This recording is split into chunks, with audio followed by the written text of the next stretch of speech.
नमस्कार, आप देख रहे हैं स्टेट बियर हिंदी में। आपके साथ हूं अवनीश शर्मा। राज्यसभा चुनाव 2026 को लेकर राजनीतिक गलियारों में हलचल तेज हो गई है। इस साल करीब 72 से 75 सीटें खाली होने वाली हैं, जिनमें से 37 सीटों पर चुनाव होने हैं अगले महीने।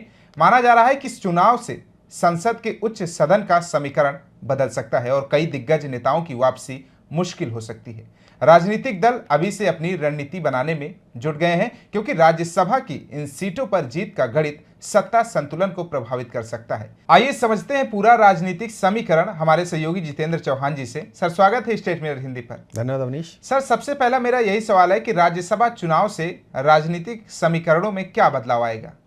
देखिए, समीकरण बहुत बदलने वाले हैं अवनीश, क्योंकि हमने देखा है कि इस साल की अगर बात करें तो 75 से ज़्यादा राज्यसभा की सीटें जो है खाली हो रही हैं और उनका चुनाव होना है। 80 से ज़्यादा होगा, क्योंकि 7 जो सीटें होती हैं नॉमिनेटेड होती हैं, जो सरकार खुद नॉमिनेट करती है। 75 सीटें वो हैं जो राज्यों से चुनकर आएंगे, नॉमिनेशन जो आएंगे संसद में जाएंगे राज्यसभा में। अब राज्यसभा महत्वपूर्ण क्यों जाती है? क्योंकि हमने देखा है कि अपर हाउस उसको बोला जाता है और बड़े बड़े दिग्गज नेता वहाँ पर बैठते हैं और पॉलिसीज़ को लेकर डिस्कशन करते हैं। उपराष्ट्रपति राज्यसभा के चेयरमैन होते हैं, सभापति होते हैं।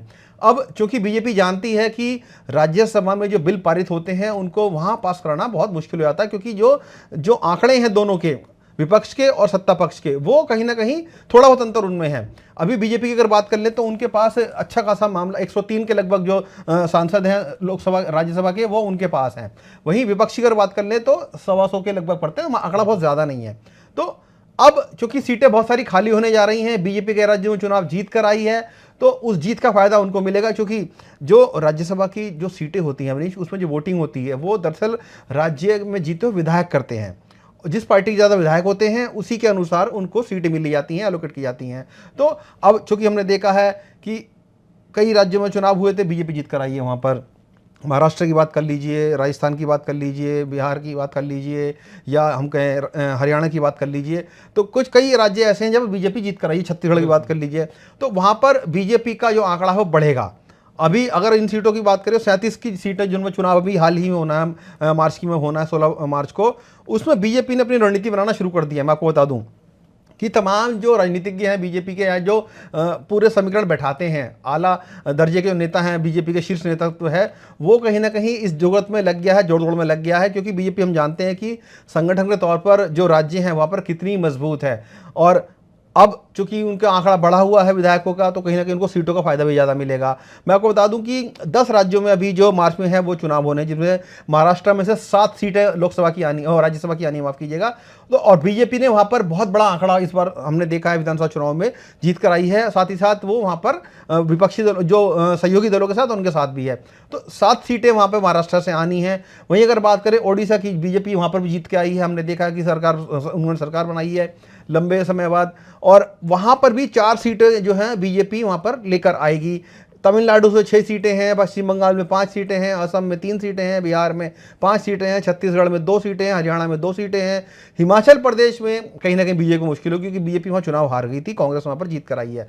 वहाँ पर थोड़ा समीकरण हो सकता है बिगड़ जाए बीजेपी का, क्योंकि उनके पास इतने विधायक नहीं है। लेकिन बीजेपी कहीं ना कहीं जोड़ तोड़ की राजनीति में माहिर है अवनीश। आपने भी देखा होगा पहले कि कई राज्यों में बीजेपी ने कांग्रेस के विधायकों से ही क्रॉस वोटिंग करा दी थी और प्रलोभन भय जो भी दिया हो उनको। लेकिन बीजेपी इस बारे में बहुत चर्चित है कि वो क्रॉस वोटिंग कराना जानती है, विधायकों को खरीद फरोख्त करना जानती है। हमने पहले देखा है, हरियाणा में देखा है, राजस्थान में देखा है, तो तमाम ऐसी चीज़ें पहले हो चुकी हैं। सर, बिल्कुल जी जी जी अवनीश, बताइए। आपने देखा भी होगा कि कई बिल ऐसे थे जो रुक जाते थे, लोकसभा में पास हो जाते थे, लेकिन राज्यसभा में नहीं पास हो पाता क्योंकि बहुमत नहीं रहता था। तो बीजेपी अपनी बढ़त बनाकर रखेगी। मेरा सवाल है कि लेकिन महाराष्ट्र, उड़ीसा हो गया, बिहार हो गया, छत्तीसगढ़ और हरियाणा में बीजेपी के नेतृत्व वाले एनडीए को बहुमत मिला है। ऐसे में इन राज्यों में एनडीए की स्थिति मजबूत है। भाजपा की राज्यसभा में कितनी सीटें बढ़ सकती हैं इस बार? देखिए, अभी जो आंकड़ा मुझे लग रहा है कि जो फिलहाल अगर महाराष्ट्र की हम बात कर लें, महाराष्ट्र में 7 सीट पर चुनाव होना है, तो मुझे लगता है कि 7 सीटों पर वो आराम से जीत कर आ जाएंगे। 7 सीटें उनकी वहाँ बन जाएंगी। वहीं अगर दूसरे राज्यों की अगर हम बात करें तो वो भी मान के चला जा रहा है कि क्योंकि बीजेपी के पास आंकड़े हैं, उनके पास जो विधायकों की संख्या है वो काफ़ी ज़्यादा है, और क्योंकि जीत कर वो आए हैं कई राज्यों में। आपने जिक्र किया महाराष्ट्र का। तमिलनाडु में हालांकि बीजेपी का कोई वर्चस्व नहीं है, वहाँ पर उनको एक सीट मिलती है नहीं मिलती है, वो गणित किस तरह बैठाती है वो देखना होगा। लेकिन पश्चिम बंगाल में बीजेपी के पास विधायक हैं, वहाँ पर करीब करीब 65 से 70 विधायक उनके पास हैं, तो वहाँ पर भी सीटें कुछ ना कुछ वो लेकर ज़रूर आएंगे। बिहार में अभी सत्ता में हमने देखा किस तरीके से बीजेपी ने बड़ी जीत वहाँ पर दर्ज की है, और बीजेपी को वहाँ से भी सीटें ज़्यादा मिलेंगी क्योंकि वो भी सहयोगी पार्टियों के साथ में है। भले ही वो राष्ट्रीय जनता गठबंधन को सीटें मिलें या दूसरे और उनके और जो साथी हैं, जीतन मांझी की पार्टी है या उपेंद्र कुशवाहा की पार्टी है, हो सकता है उनको भी कुछ उसमें सहभागिता मिले। हालांकि उनकी सहभागिता मिलने के चांसेस कम है क्योंकि उनके विधायक हैं इतने नहीं हैं।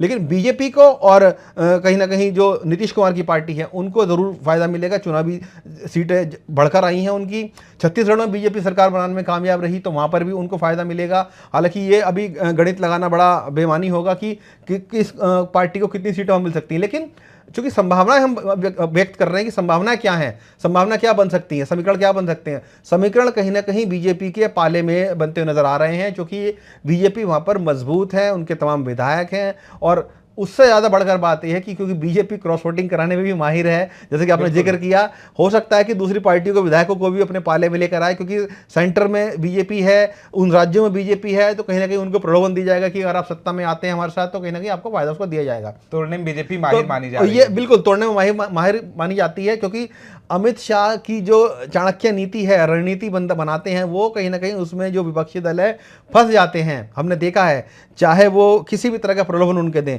पार्टी में शामिल करें, मंत्री बनाए, विधायक बनाए, सांसद बनाए या पैसा दिया जाए, तो ये सब चीज़ें हम देखा पिछले कुछ समय में किस तरीके से जो राज्यसभा की सीटें हैं खरीदी और बेची जाती हैं। इसके कई सारे उदाहरण भी हैं। हमने तो ये तक भी देखा है अवनीश, अगर आपको याद हो कि संसद में नोटकांड तक हो गया है कि किस तरीके से सांसदों को खरीदा जाता है या प्रश्न पूछे जाते हैं, उसके एवज में पैसे दिए जाते हैं। तो ये सब चीज़ें भारतीय राजनीति का हिस्सा बन चुकी हैं, और चूंकि हम राज्यसभा सीटों की बात कर रहे हैं तो कहीं ना कहीं बहुत दिलचस्प ये होने वाला है। लेकिन फ़ायदा मुझे लगता है इसमें कहीं ना कहीं बीजेपी को अच्छा खासा मिलेगा, 37 में से वो ज़्यादा से ज़्यादा सीटें जरूर लेकर आएगी। बिल्कुल सर, बीजेपी क्रॉस वोटिंग करा पाती है या नहीं ये तो समय बताएगा। लेकिन मेरा एक और सवाल है कि क्या नए चेहरे को राज्यसभा में एंट्री मिलने की संभावना ज्यादा है इस बार? देखिए, पुरानी कुर्सी तो जो जाएंगी वो तो समय बताएगा, लेकिन नए चेहरों पर क्या दांव खेलेंगी पार्टी? नए चेहरों पर पार्टियां दाव बहुत ज़्यादा उसमें चांसेस नहीं रहते, क्योंकि मैं आपको तो राज्यसभा एक ऐसी सदन होता है जहां पर बहुत एक्सपीरियंस वाले नेताओं को भेजा जाता है, और ऐसा नहीं कि युवाओं में एक्सपीरियंस नहीं होता है, वो उनकी जो नई सोच होती है वो आगे लेकर जाती है। हमने देखा कई सारे राजनीतिक पार्टी के नेता ऐसे हैं जो बहुत युवा हैं। हमने देखा आम आदमी पार्टी के राघव चड्ढा की बात कर लें, दुर्गेश पाठक की बात कर लें, संजय सिंह की बात कर लें, बहुत सारे ऐसे नेता हैं जो युवा हैं और कहीं ना कहीं जो अपनी बात को बहुत अच्छे तरीके से रखते हैं। प्रियंका चतुर्वेदी का नाम उसमें आता है, शिवसेना की तरफ से आती है। तो तमाम जो युवा चेहरे हैं वो भी राजनीति में आ सकते हैं और लेकर आया भी जाता है, क्योंकि उनका जो बैकग्राउंड होता है वो बहुत अच्छे पढ़ाई लिखाई करके आते हैं, प्रोफेशनल्स होते हैं, तो उनको पार्टियां कहीं ना कहीं चांस देती हैं। क्योंकि अब हम देख रहे हैं कि हमारे प्रतापगढ़ी को देख सकते हैं, बिल्कुल बिल्कुल कांग्रेस के बड़ा नेता है, मुसलमान चेहरा है, उनको लेकर आया जाता है, शायर हैं। बिल्कुल, क्योंकि मैंने राघव चड्ढा का बात किया, आम आदमी पार्टी के जितने भी राज्यसभा के सांसद हैं उसमें आप देख लीजिए संजय सिंह कितने मुखर वक्ता माने जाते हैं। राघव चड्ढा ऐसे ऐसे मुद्दों को उठाते हैं जमीनी स्तर के जो आम जनता को छूते हैं। प्रियंका चतुर्वेदी जो महाराष्ट्र की राजनीति में बड़ा नाम है, वो ऐसे ऐसे मुद्दे उठाते हैं जो युवाओं को कहीं ना कहीं प्रेरित करते हैं, उनकी बात को उठाते हैं। तो पार्टियां बिल्कुल इसमें कोई गुरेज नहीं करती आज की डेट में कि युवा चेहरों को आगे लेकर आ जाए। लेकिन साथ ही साथ जो बड़े दल हैं जैसे बीजेपी है या कांग्रेस की बात कर लें, वहाँ पर जो चुनावी समीकरण बैठते हैं वो तजुर्बेकार लोगों को ज़्यादा अपने तवज्जो देते हैं, ताकि उनका जो तजुर्बा है वो संसद में भले ही सत्ता पक्ष के पास हो या विपक्ष के पास हो, किस तरीके से अपनी आवाज़ को उठाते हैं। क्योंकि ये जो सदन है ना अवनीश, चाहे लोकसभा की बात कर लें, राज्यसभा की बात कर लें, बहुत टेक्निकलिटी होती हैं, जो रूल्स रेगुलेशंस होते हैं उनकी जानकारी होना बहुत ज़रूरी होता है। और इतनी टेक्निकलिटीज़ होती हैं, जब बिल बनाए जाते हैं, सदन की जो मर्यादाएं होती हैं उनको याद रखना पड़ता है, किस रूल के तहत कौन सी बात हमें कहनी है और कब कहनी है, सब तरह के रूल्स होते हैं, तो उनको फॉलो करना ही बहुत ज़रूरी होता है। और वो कौन अच्छे से जानते हैं? जो लंबे अरसे से राजनीति में बने हुए हैं, जो सदनों में रहे हैं, चाहे लोकसभा में रहे हों, राज्यसभा में रहे हों, और उनका जो एक्सपीरियंस है वो पार्टी को जब बिल पारित कराने होते हैं या कोई चर्चा ऐसी होती है तो उसमें उनका काम आता है। तो इस बात में कोई दो राय नहीं है कि युवा और जो पुराने चेहरे हैं, जो इनको एक्सपीरियंस बहुत ज़्यादा है, दोनों को तालमेल मुझे लगता है कि देखने में मिलेगा। और कहीं ना कहीं जिस तरीके नरेंद्र मोदी प्रधानमंत्री जो देश के हैं, उनकी सोच रही है कि युवाओं को राजनीति में लेकर आना है। उन्होंने 1 लाख नए राजनीतिज्ञों को पैदा करने की बात कही थी कि आगे आए युवा और राजनीति में जुड़ें।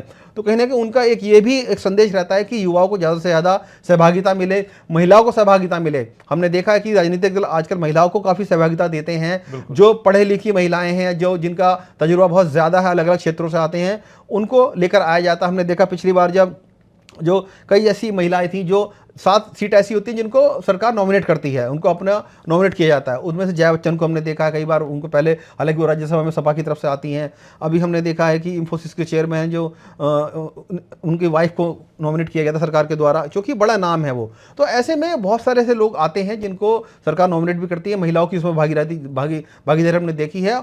और राजनीतिक दल भी आज की डेट में कहीं ना कहीं इस बात को मानते हैं कि तजुर्बा और युवा जोश दोनों का होना बहुत ज़रूरी है। सर, आप देखे होंगे कि जब पंचायती चुनाव होता है तो उसको विधानसभा से हमेशा जोड़कर देखा जाता है कि पंचायती चुनाव में अगर अच्छा प्रदर्शन पार्टी का रहा तो विधानसभा में भी होगा। विधानसभा का चुनाव देखकर लोकसभा से देखा जाता है। तो जो ये होने वाला है राज्यसभा का चुनाव, इसको अगर आगामी लोकसभा चुनाव की राजनीति की क्या बात करें, क्या दिशा तय कर सकता है? देखिए, पंचायती चुनाव की जो आपने बात कही है वो एक अलग दर्जे का चुनाव है, वो ज़मीनी स्तर का बिल्कुल चुनाव होता है। और जो राज्यसभा का चुनाव है वो होता है राष्ट्रीय स्तर का चुनाव। और चूंकि उस सदन में ऐसे महानुभाव जाते हैं जिनको बहुत तजुर्बा होता है, जो अपने अपने क्षेत्र में महारत हासिल होती है उनको। नहीं, मतलब मेरा सवाल ये था सर कि जैसे कोई भी चुनाव होता है उससे आगे चुनाव की तैयारी माना जाता है, तो इसी हिसाब से जिस हिसाब अगर राज्यसभा का चुनाव हो रहा है तो आगामी लोकसभा चुनाव पर कितना असर पड़ेगा और कितनी रणनीति सेट होगी? बिल्कुल, लोकसभा चुनाव पे इसका असर जरूर पड़ेगा, क्योंकि 27 में, क्या माफ कीजिएगा, अभी तो खैर चुनाव दूर है लोकसभा का, लेकिन कहीं ना कहीं इंपैक्ट जो है राज्य के चुनाव में पड़ता है उससे ज़्यादा कहीं ना कहीं, क्योंकि राज्योत्सव चुने जाते हैं वो, और जब राज्यसभा चुने जाते हैं तो उनको फंड मिलता है वहाँ पे खर्चा करने के लिए। तो जो राज्यसभा के सांसद होते हैं वो उस क्षेत्र में या उस इलाके में पैसा खर्च भी करते हैं, तो कहीं ना कहीं उसका असर जो है लोकल राजनीति में पड़ता है। कि अगर सपोज की बीजेपी के उत्तर प्रदेश में 35 सांसद हैं राज्यसभा से, और उनके विधानसभा चुनाव वहाँ पर होने हैं, तो जब वो पैसा वहाँ खर्च करते हैं, उनके क्षेत्र की बात उठाते हैं, मुद्दों की बात उठाते हैं, तो कहीं ना कहीं जनता के मन में एक ये प्रश्न खड़ा हो जाता है कि हाँ, ये हमारे हित की बात कर रहे हैं, तो कहीं ना कहीं उसका फायदा मिलता है। चाहे वो पंचायत चुनाव की बात कर लीजिए, आप विधानसभा चुनाव की बात कर लीजिए, या लोकसभा चुनाव की बात कर लीजिए, क्योंकि जो फायदा उनको दिया जाना होता है लोकसभा के सांसद द्वारा या राज्यसभा के सांसद द्वारा, वो उनको मिलता है। और ऐसे में कहना गलत नहीं होगा कि राज्यसभा का चुनाव भी कहीं ना कहीं जो लोकल बॉडी का इलेक्शन होता है उसमें भी प्रभावित करता है, क्योंकि तरह तरह की चीज़ें होती हैं चुनावों में जो देखनी आती है। जब नेता गिनाने जाते हैं, चाहे वो सरकार, केंद्र सरकार द्वारा कराया जाता हो, उसमें भले ही उनका सांसद बीजेपी का, किसी भी पार्टी का हो, सांसद उनका वहाँ बैठा हो, या राज्यसभा से सांसद हो, उस क्षेत्र से आता हो, तो कहीं ना कहीं वो अपनी बात को गिनाते हैं और बताते हैं किस तरीके से सरकार उनके लिए काम कर रही है। हमने ये काम करा है, अपने फंड से काम करा। आप देखेंगे कि गांव देहात में जब भी जाते हैं, अवनीश, आपकी तख्तियां लगी रहती हैं, बोर्ड लगे रहते हैं कि यह है कार्य सांसद निधि के द्वारा कराया गया है, तो बकायदा मेंशन कराया था। ये दिलाने की याद उनको कि कहीं ना कहीं जो सांसद हैं वो एक्टिव हैं, उनकी दी हुई रकम के जरिए ये काम हुआ है, तो प्रभावित जरूर किया जाता है। बिल्कुल, तो मतलब 37 सीटों पर अगले महीने चुनाव होने हैं। देखना होगा बीजेपी क्रॉस वोटिंग करा पाएगी या नहीं, और किसका वर्चस्व रहेगा। अभिनीश, इसमें एक बात और जोड़ना चाहूंगा, अपने फायदे नुकसान की बात की थी कि बीजेपी को कहाँ कहाँ फायदा होगा मुझे, क्योंकि अभी बात करते कर रिकॉल हुआ है कि अभी हमने देखा है कई राज्यों में चुनाव जीत कर आई है। महाराष्ट्र में जो चुनाव हुए थे 228 सीट थी, वहां पर बीजेपी के 131 विधायक हैं, और शिवसेना जो गुट है, शिंदे गुट है, 57 सीटें उनकी हैं। अजीत पवार जो गुट है उनकी, हालांकि वो देहांत हो चुका है उनकी पार्टी 40 सीटें हैं। तो कहीं ना कहीं जो 7 सीटें हैं उसमें से मुझे लगता है कि 5 सीटें तो आराम से बीजेपी वहां पर जीत सकती है, क्योंकि जो समीकरण है उनके पक्ष में नजर आ रहे हैं। तमाम जो विधायक है वो वोटिंग करेंगे, उसमें से हो सकता है कि अगर 5 सीटें बीजेपी जीतती है तो शायद 3 सीटें बीजेपी को मिले, और एक सीट शायद उद्धव ठाकरे, क्या कहते हैं, शिंदे गुट को मिले और अजीत पवार गुट को मिले। वहीं अगर बिहार की बात करें तो वहां पर भी बीजेपी को फायदा होगा, क्योंकि जो उनके साथ सहयोगी दल हैं वो काफी सीटें जीत कर आए हैं, तो वहां पर भी बीजेपी को फायदा मिल सकता है। जहां पहले 3 सीटें थी राज्यसभा की, वहां पर बीजेपी के पास हो सकता है 4 हो जाए सहयोगी दलों के साथ मिलाकर। तो ये समीकरण हैं जो लगातार बदलते रहते हैं। मैं आपको इसलिए बताएं क्योंकि मुझे अभी ध्यान में आया कि हालिया चुनाव हुए हैं इन राज्यों में, और वहां से चीजें रिकॉल की है मैंने, तो पता लगी, ध्यान में आया कि हाँ, बीजेपी की सीटें वहां पे ज्यादा बढ़ सकती हैं। मतलब साफ है कि बीजेपी को सीधा सीधा फायदा हो सकता है। बिल्कुल। और इस राज्यसभा चुनाव का लोकसभा चुनाव में कितना असर पड़ेगा ये आने वाला समय बताएगा। शुक्रिया सर, स्टेट मेयर के साथ जुड़कर बातचीत करने के लिए। धन्यवाद अवनीश।